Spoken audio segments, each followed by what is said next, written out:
Mesdames, Messieurs, bonsoir. Nous sommes en octobre et le mois d'octobre rime avec rentrée académique et découverte de nouvelles filières de formation ou choix d'écoles de formation. Ce soir, dans ce numéro du mois de votre émission magazine de développement rural plein champ, nous parlons formation et découverte de filières de formation en agriculture. Bienvenue et merci de nous suivre.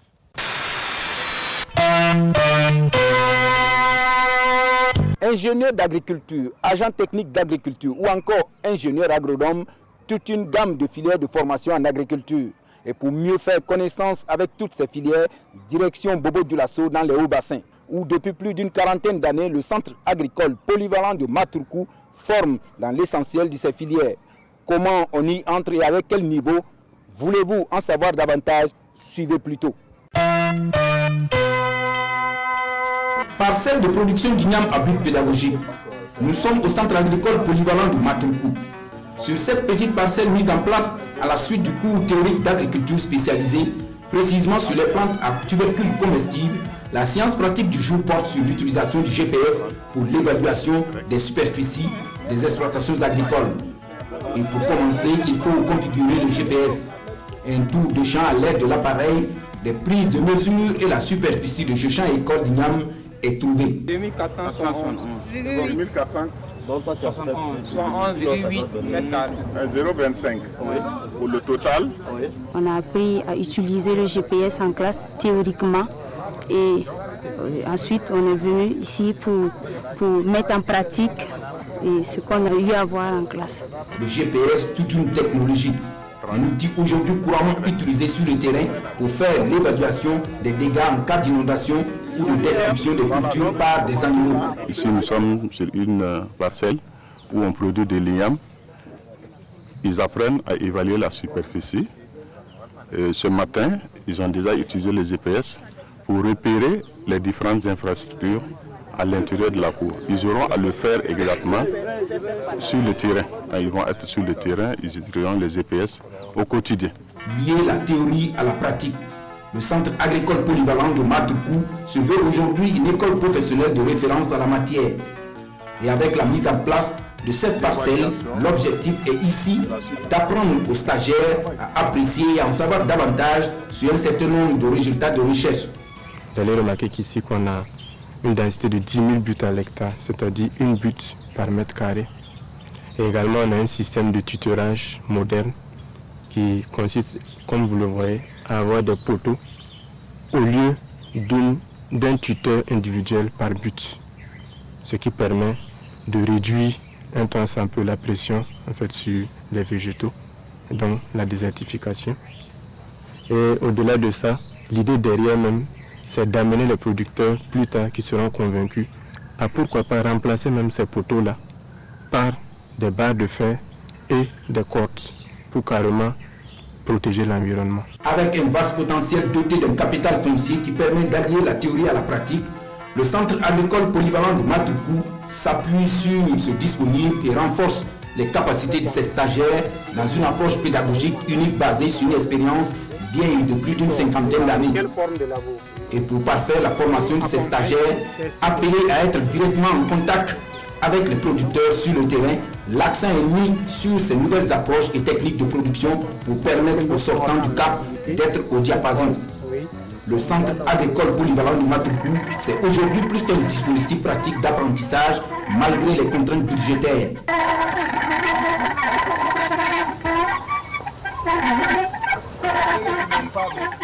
Sur cette autre parcelle d'expérimentation, les stagiaires de la première année du cycle des agents techniques d'agriculture s'essaient à la maîtrise de cet équipement de labour, la charrue et à tour de rôle. Le cours est donc pratique et conduit par Issa Tal, le chargé de la session. La culture atterrit sous toutes ses formes de labour. Ce soir, nous avons donc réalisé une opération de labour avec un groupe de 15 personnes. Donc, on a d'abord appelé les animaux, on a fait un pré-réglage des équipements, donc, et ils se sont mis au travail. Les travaux d'entretien des cultures sont aussi concernés par le cours de conduite de la charrue. Objectif, se familiariser avec tous les équipements agricoles et le moins que l'on puisse dire, c'est que c'est un exercice plutôt bien réussi par le groupe des 15 stagiaires agents techniques d'agriculture. Je crois qu'avec ces pratiques, on peut guider les producteurs, mieux les accompagner, notamment leur montrant des techniques pratiques. Nous avons donc les différents types de charrues ici en fonction des gabarits. Issa Tal est un pur produit du centre agricole polyvalent du Maturkou. Il est de retour au centre où il a fait ses armes, mais cette fois avec une casquette de formateur. Déjà la formation, l'enseignement, voilà, c'est vraiment quelque chose qui me tient à cœur. Donc à ma sortie d'ici, je souhaitais vraiment, depuis ma formation, revenir au Cap pour appuyer vraiment l'équipe de la formation. C'est ce qu'on appelle le distributeur. Donc son rôle, c'est de distribuer la semence. Donc une fois que la roue motrice fonctionne, les roues motrices fonctionnent. Une démonstration sur les 6 mois de précision avec le formateur. Et voici les stagiaires de la 53e promotion des agents techniques d'agriculture aptes au maniement des équipements agricoles depuis le jardin numéro 2 du Cap destiné à ces travaux pratiques. Celui-là, c'est un buteur. C'est pour faire le but. Et la transition est toute trouvée pour aller au contact des équipements agricoles du service des autres prestations en mécanisation agricole à vocation pédagogique. Impact à engins agricoles bien fournis. Là, c'est un motoculteur. Voilà, ça qui va permettre de passer les mois de terre. On peut aller. Voilà une autre fraise aussi. Donc c'est vraiment un équipement qui est pratique. De la charrue à disque au tracteur en passant par les batteuses de riz et les motoculteurs, le centre dispose de tout type d'équipement pour effectuer les opérations culturelles en apprentissage.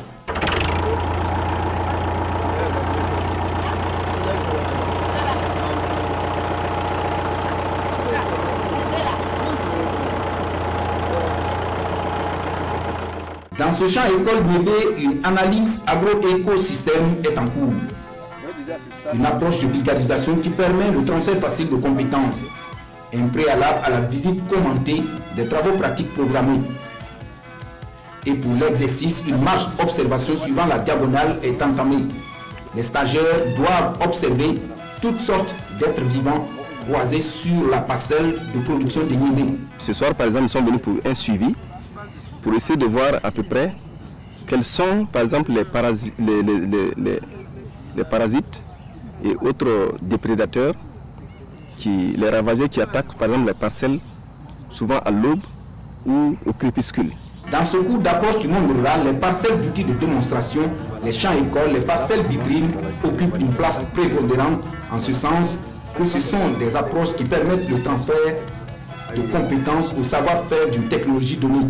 Depuis un certain temps, je vais mettre vraiment l'accent sur la pratique parce que sur le terrain, les stagiaires seront amenés vraiment à pratiquer le plus. Donc il faut les mettre en condition pour qu'ils soient vraiment aptes. Je crois que dans ce sens même, leur examen final même, il y a une phase pratique.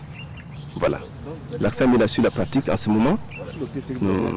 L'étudiant peut tirer une thématique, ça peut être le champ école par exemple qui doit implanter et commenter. Donc le matériel lui sera donné et le jury va le suivre.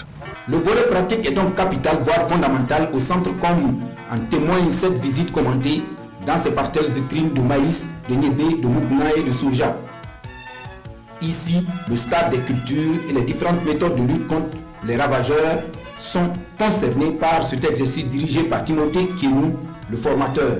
Nous avons profité donc d'expliquer aux stagiaires les méthodes de lutte contre ces ravageurs-là. Il faut noter que les formateurs ont eu à nous montrer beaucoup de méthodes.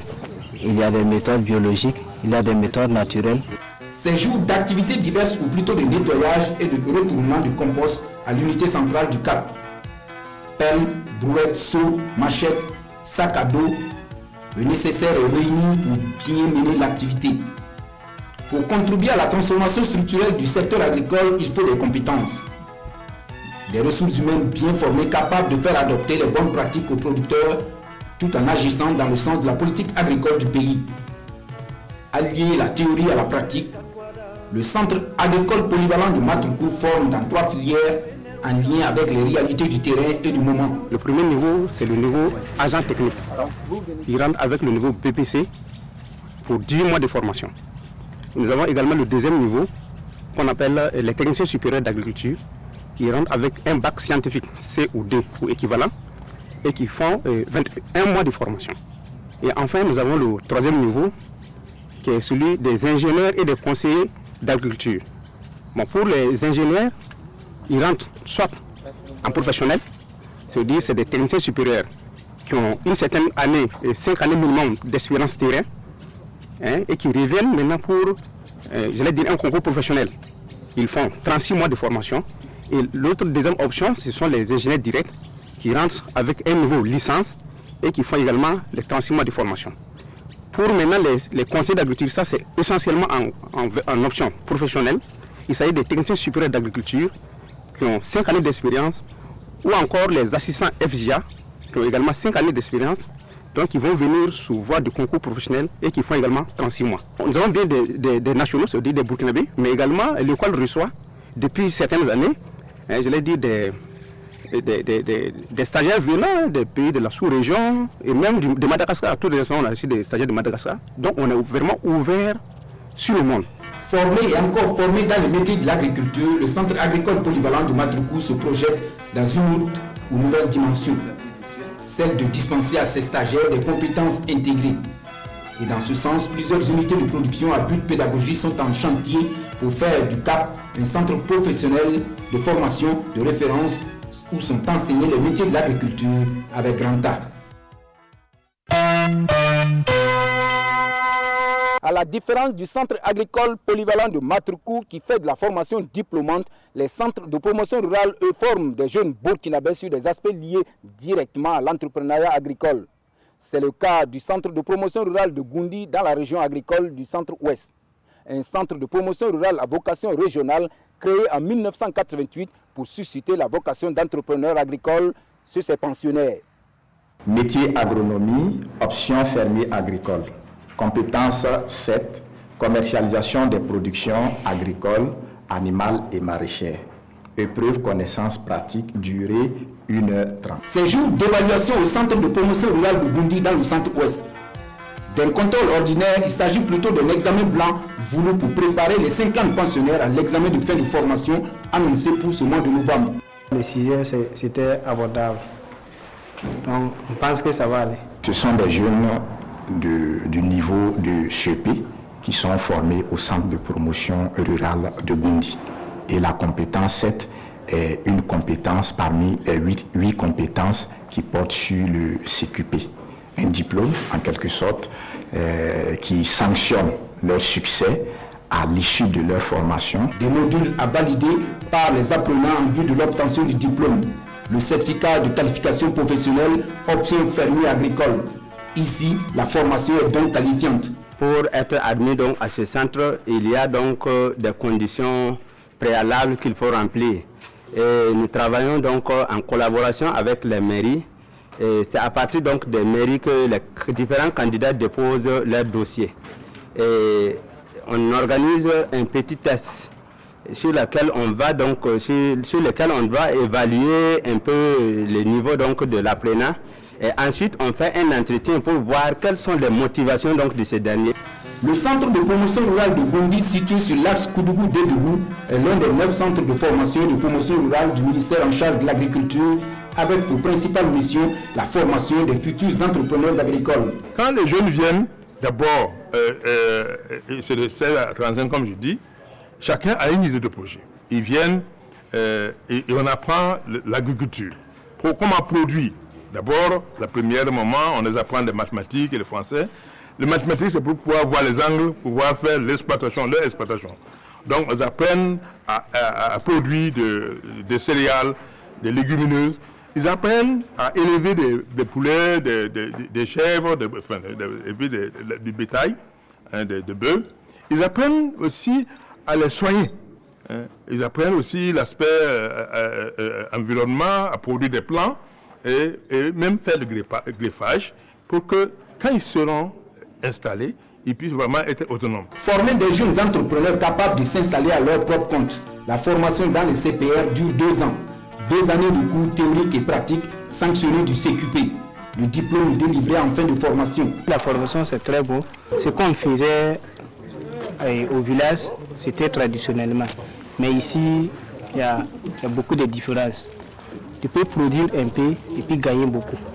Donc tout ça là aussi, je vois que Et puis, ça nous donne des relations avec des entrepreneurs agricoles qui sont sur le terrain. Si j'ai fini la formation, c'est que j'ai décidé d'aller faire l'agriculture, surtout la grande culture. Parce que là-bas, les gens pratiquent, mais c'est trop paysan. Maintenant, j'ai appris les techniques pour aller améliorer l'agriculture. Étant donné que l'objectif, c'est de s'installer et de s'auto-employer, il y a vraiment, en tout cas, beaucoup de choses qu'ils apprennent. Et je pense que c'est...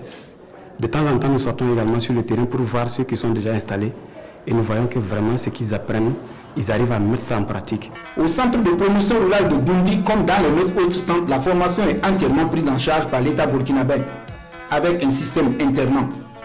Depuis sa création en 1988, plus de 380 jeunes, dont 69 jeunes filles, sont sortis de Goundí, dont certains sont aujourd'hui de grands entrepreneurs agricoles installés à leur propre compte. En attendant l'examen final du certificat de qualification professionnelle CQP, les pensionnaires de la 15e promotion partagent leur quotidien entre révision, échanges en groupe et autres travaux champêtres, récolte précoce oblige.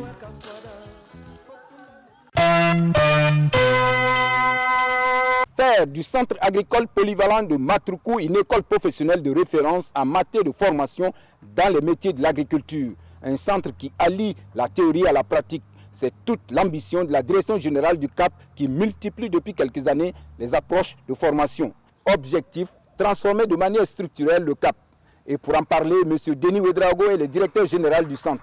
Mesdames, Messieurs, vous l'avez compris, nous sommes sur la partie entretien de cette émission magazine. Merci de nous suivre. Monsieur Denis Ouedraogo, vous êtes le directeur général du centre agricole polyvalent de Matruku. Bienvenue, vous êtes à l'émission Plein Champ. Alors, première question, qui peut être stagiaire au centre polyvalent agricole de Matruku? Alors, bonsoir Monsieur Kambiré et merci de venir à nous. Alors, pour répondre à votre question, il y a essentiellement 3 voies pour accéder au CAP Matruku. Il y a le concours direct lancé par la fonction publique en fonction des besoins exprimés par le ministère de l'Agriculture. Il y a le concours professionnel, heureusement, parce que lorsque vous êtes à un échelon, vous pouvez gravir les échelons pour aller le plus loin possible. Donc c'est la 2e voie. Et la 3e possibilité, c'est le recrutement sur titre.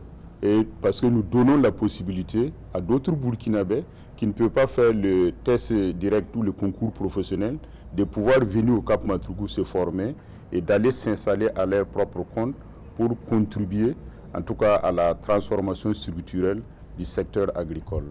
Oui, en préparant cette émission, nous avons aussi noté que l'accent est mis sur la pratique en sus de la théorie. Alors, est-ce qu'il y a une innovation ou bien c'est une nouvelle vision de l'école? Alors, oui, quand on nous compare à d'autres personnes, on pense que la pratique prend le dessus, mais c'est tout à fait normal. Parce qu'un agriculteur, c'est la terre, il faut certes utiliser son cerveau, mais il faut travailler la main, savoir manier les tracteurs, les semoirs, en tout cas les équipements modernes, savoir faire des composts pour pouvoir améliorer la fertilité des sols. Donc, cela demande qu'on fasse beaucoup de pratiques. Mais contrairement à ce que vous dites, dans certains pays, la pratique dépasse cela. Donc, nous-mêmes, nous sommes en train de réviser actuellement nos programmes pour augmenter la pratique. Si vous prenez l'approche par compétence, la pratique va jusqu'à 60-70% des enseignements de curricula. Alors que chez nous, au CAP Matruku aujourd'hui, nous sommes autour entre 20 et 30% de pratique. Donc vous voyez que si on compare notre façon d'enseigner actuellement avec l'approche par les compétences, il y a beaucoup à faire. Et cela dépend aussi. Nous allons mettre l'accent sur la pratique pour les agents techniques d'agriculture, parce que c'est eux qui sont en contact direct avec les producteurs. Et à ce niveau, ce n'est pas de théorie dont on a besoin, mais de pratique. Sur le terrain, on a vu une enceinte du CAP Matruku, j'allais dire transfigurée, un chantier à ciel ouvert. Quelles sont les transformations aujourd'hui en cours? Nous nous sommes rendus compte qu'au CAP Matruku, certaines infrastructures faisaient défaut ou les infrastructures étaient vétustes. Donc nous avions entrepris par exemple de construire des amphithéâtres, ce qui était dans des programmes qui existaient déjà, mais le financement tardait à venir.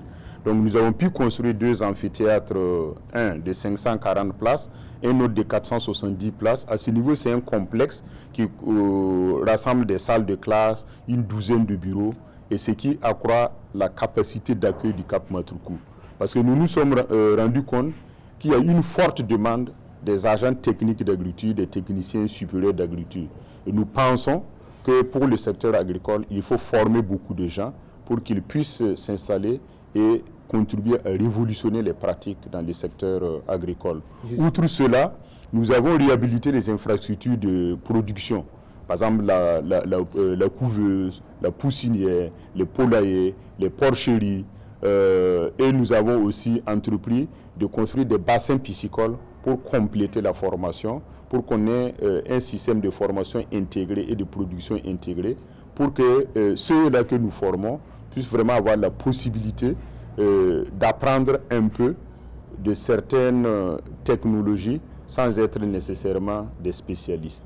À côté du Cap Matruku, on voit aussi que dans la formation des métiers de l'agriculture, on a les centres de promotion rurale. Alors, parlez-nous de cette complémentarité-là pour faire avancer les métiers de l'agriculture. Alors, pour la formation, je peux dire qu'il y a essentiellement 2 systèmes ou sous-systèmes si vous voulez. Au niveau du Cap Matruku, nous faisons la formation diplômante. Ça veut dire quoi? J'ai dit tout à l'heure que les gens sortent avec le brevet d'agent technique d'agriculture, le brevet des techniciens supérieurs d'agriculture et l'ingénierat, donc ou conseiller d'agriculture. Au niveau des centres de promotion rurale, ce sont surtout des formations qualifiantes. Ils vont faire les certificats de qualification ou d'aptitude. Alors donc ça se complète. Généralement, nous prenons des gens qui sont diplômés, mais les CPR prennent souvent des gens qui n'ont pas pu faire de diplôme ou qui ne veulent pas poursuivre, mais ils vont les former dans le domaine de l'agriculture. Ils font de la menuiserie, un peu de mécanique, etc., etc. Donc ça se complète. Nous sommes d'ailleurs en train de travailler pour voir comment créer des passerelles de telle sorte que ceux qui commencent, qui se forment au niveau des CPR et qui voudraient poursuivre, parce qu'en se formant, le goût est là, qu'ils puissent, parmi les meilleurs, les 2, 3 premiers, je n'en sais rien, puissent par exemple valoriser leur expérience, leurs acquis dans les CPR, afin de pouvoir continuer au Cap Matruku. Une complémentarité. On voit aussi que les métiers de l'agriculture évoluent. Les métiers de l'agriculture, la pratique même de l'agriculture est en pleine mutation. Est-ce que cet aspect de la chose-là est intégré et pris en compte dans la formation? Alors, je voudrais rappeler que le CAP s'est fixé une vision, c'est d'être un centre de formation professionnelle de référence dans la sous-région et grâce à un partenariat, mais en format de compétences qui répondent aux besoins des acteurs du secteur agricole. Donc notre vision même nous oblige à nous adapter ou en tout cas à prendre en compte les évolutions du secteur agricole. Et c'est dans ce sens d'ailleurs que nous sommes en train de réviser les curricula pour prendre en compte l'approche par les compétences. Et cette approche qui a fait ses preuves dans beaucoup de pays. Donc nous allons valoriser cela, augmenter la pratique. Notre vision aussi nous demande que nous devons avoir un dialogue avec les autres partenaires du secteur agricole rural de manière générale et être ouverts sur le monde.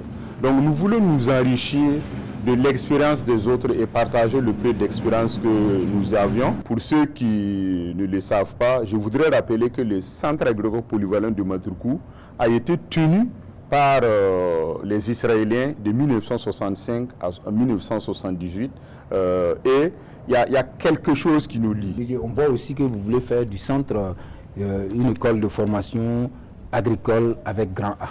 Ma vision, c'est que si nous disposons d'infrastructures au Cap Matruku avec tout ce qu'il y a comme potentialité, comme possibilité, toutes les écoles de formation professionnelle du secteur rural devraient pouvoir tirer profit de ce matériel-là, parce que c'est le Burkina qui gagne si nous fédérons nos énergies et nous mutualisons aussi les compétences et les matériels. DG, je vous remercie. C'est moi qui vous remercie d'être venu à nous. Merci bien. Et la transition est toute trouvée pour parler de cette formation d'élevage naisseur de petits ruminants.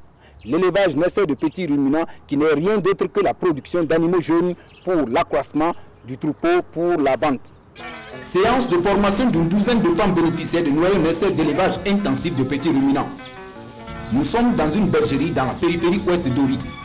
Ici, une expérience d'élevage naisseur est en cours et les échanges du jour portent entre autres sur l'entretien, l'habitat, l'alimentation, la mise en quarantaine des animaux infectés, le respect du protocole édicté pour la vaccination des moutons et des chèvres. Asmao Ahmadou Maïga est l'une des bénéficiaires et propriétaires des lieux. Elle fait de la reproduction de ces petits ruminants une activité génératrice de revenus, d'où l'intérêt de cette formation.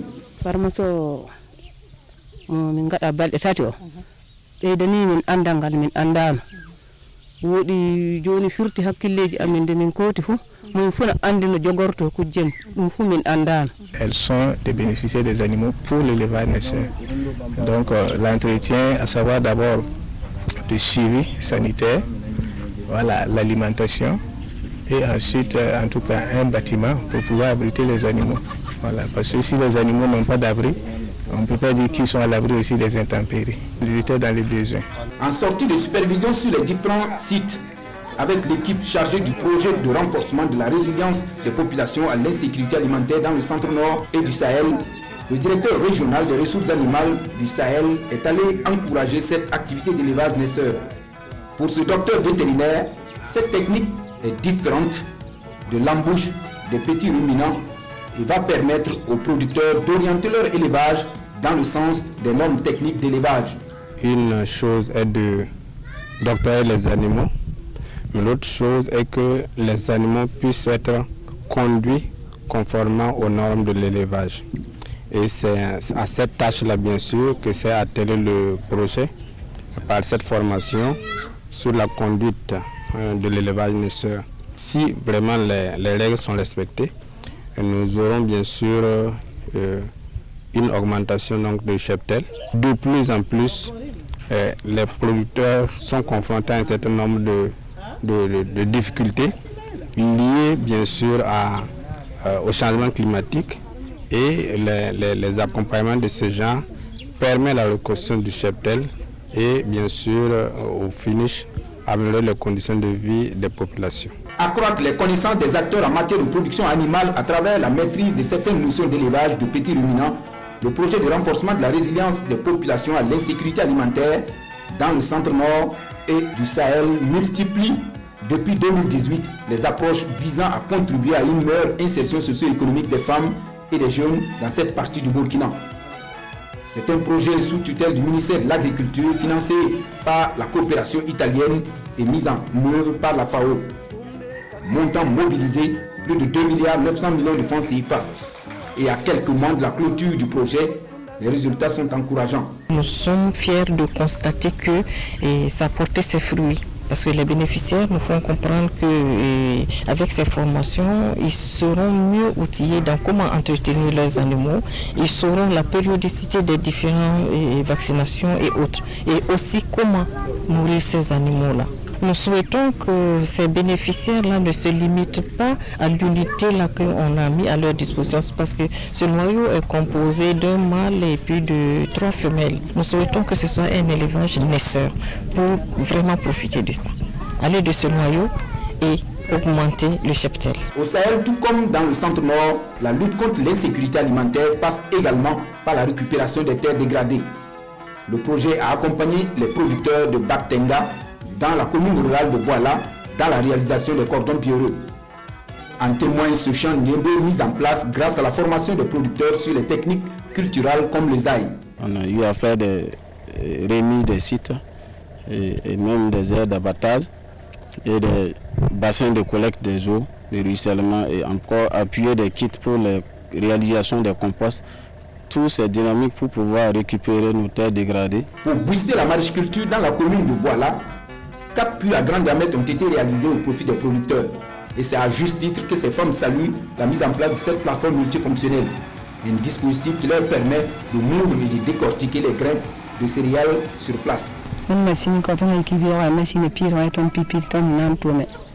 On pille ça le ton hygiène diaga na ni wa na mo na to ni kan diaga mo na kiese asina so to ni wuso yar fa to to so to ni wuso to da bi tile kiran to ya fa to na pour ni sa ma hay to ni han da le so to ni groupe na. Des conditions de vie améliorées, des revenus financiers générés pour ces autres femmes non loin de là.